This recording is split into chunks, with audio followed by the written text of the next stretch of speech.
waktu itu? Rasa dada sesak, terus sakitnya tuh seperti ditusuk pedang, terus seperti kulit binatang dikuliti hidup-hidup. Sakit sekali waktu itu Sakit rasanya? sekali. Terus di dada saya terasa sesak.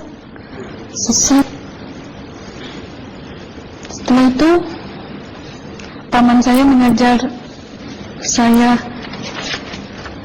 mengucap kalimat thayyibah, terus mengucap doa kalimat syahadat, asyhadu an la ilaha illallah wa asyhadu anna muhammadar rasulullah. Apa betul waktu ruh Anda itu dicabut dari kaki gitu, Ya. Anda bisa melihat jasad Anda? Sempat saya melihat jasad saya pada waktu itu, tapi sebentar. Setelah itu saya dibawa pergi oleh dua orang malaikat ini. Dan pada waktu itu saya ingin ketemu sama ayah saya. Kebetulan ayah saya sudah meninggal. Dan suatu ayah saya meninggal, dia berusia 55 tahun. Setelah saya ketemu di sana, dia tuh berusia muda.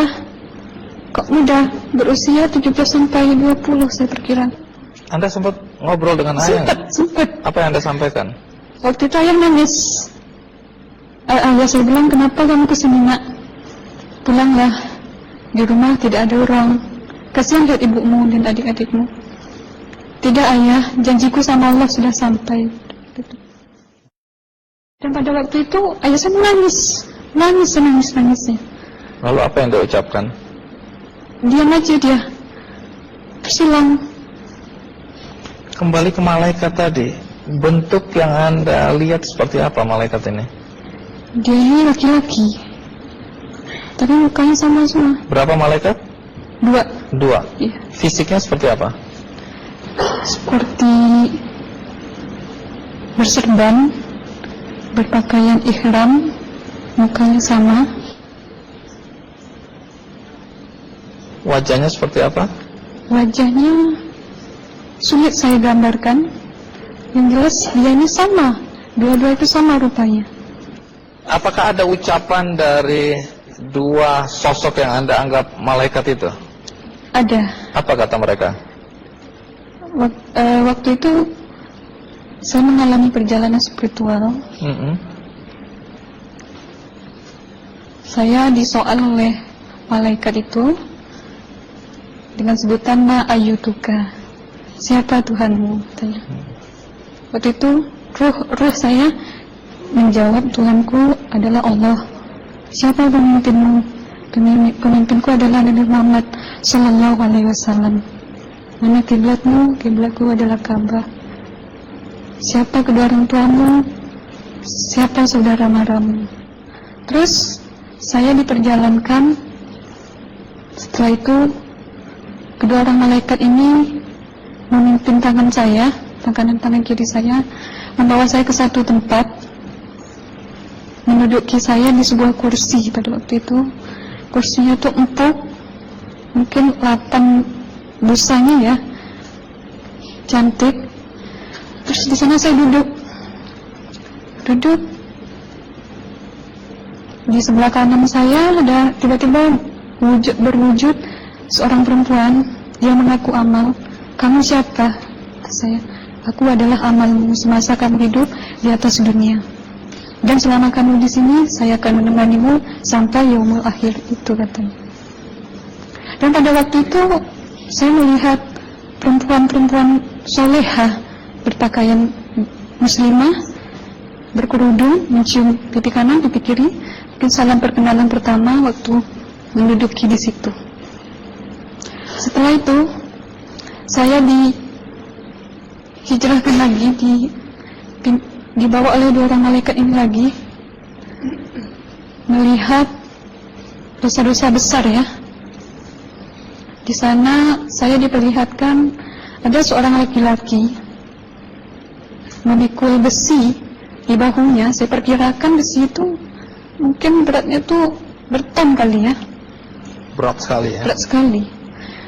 Terus dia berjalan nggak sampai ke tujuannya, berlumuran darah nanah, baunya na'udzubillah misalnya.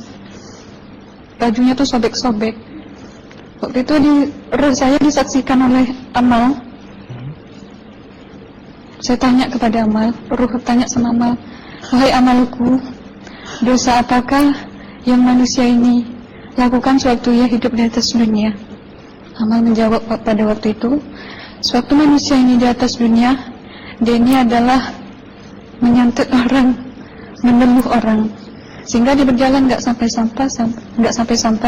sampai yaumul akhir, katanya. Yang kedua, saya melihat ada seorang laki-laki saling bunuh-membunuh. Sebentar kayak gitu lagi. Waktu itu, sewaktu manusia ini hidup di atas dunia, dia adalah seorang pembunuh, hingga dia tidak mau bertanggung jawab terhadap orang yang dibunuhnya. Terus yang ketiga, saya melihat ada seorang laki-laki dihujam kemaluannya pakai besi panas, timah panas itu ya, hingga menembus. Waktu itu Ruh bilang sama Amal, wahai amalku, dosa apakah yang manusia ini hidup di atas dunia? Amal waktu itu menjawab, sewaktu manusia ini hidup di atas dunia, manusia ini adalah seorang perzina. Setelah itu saya melihat ada seorang laki-laki disebati oleh rotan. Rotannya itu menyebati kulitnya tuh hingga lepas daging sama kulitnya. Itu Amal menjawab, sewaktu manusia ini hidup di atas dunia, dia ini tidak pernah sholat Islam, hingga waktu matinya pun dia tidak mengucap 2 kalimat syahadat. Dan pada waktu itu Ruh sama Amal sempat menghafiz Quran pada waktu itu dengan harapan supaya orang manusia yang Allah siksakan ini bisa terampuni dosanya. Jadi masih sempat waktu itu ya? Iya, Ruh sama Amal yang menghafizkan, menghafiz Quran, bertahzim, bersalawat, baca ayat 1000 dinar, membaca Yasin. Tapi sayang, bahkan tambah banyak Allah tidak mengampuni dosa-dosa mereka, sayangnya. Setelah itu, akhirnya yang terakhir kali berzikir.